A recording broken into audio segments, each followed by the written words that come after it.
वही किसी भाई साहब ने पूछा है कि ये अकाल मृत्यु क्यों होती है?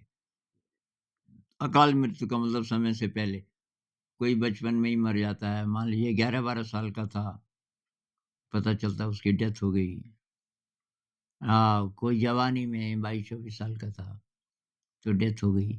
तो वो प्रकृति जो अ, हमें पालती है, पोसती है, हमारा ध्यान रखती है इस आशा से कि ये सबसे ज़्यादा इंटेलिजेंट प्राणी है, ये अनंत चेतना को जान सकता है, तो इसकी मदद करनी है। तो वही प्रकृति क्या गलती करती है? प्रकृति से भी गलती हो सकती है कि पहले ही वो डेथ हो जाती है।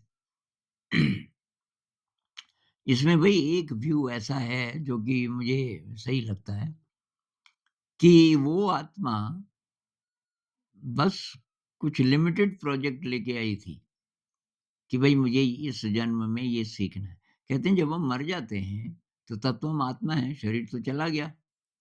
तो जो आत्मा है उसको तब सब दिखता है।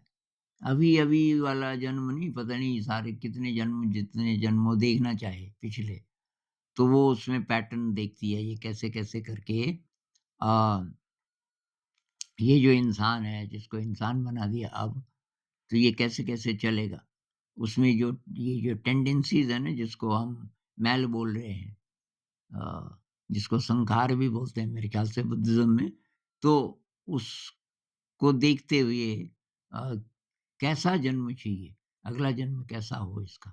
तो कभी-कभी ऐसा होता है कि वहाँ हम ही तय करते हैं कि जब हम आत्मा के रूप में हैं, कि भई इस जन्म में मुझे बस इतना एक्सपीरियंस चाहिए और बस उसके बाद नहीं। तो कोई बचपन में ही मर जाता है। बहुत बार हम देखते हैं कि क्या अनुभव लिया इसने, ये 8-10 साल का बच्चा था पर उसकी पूरी ज़िंदगी देखो और मान लीजिए कि उसको प्रकृति का ज़्यादा अनुभव हुआ।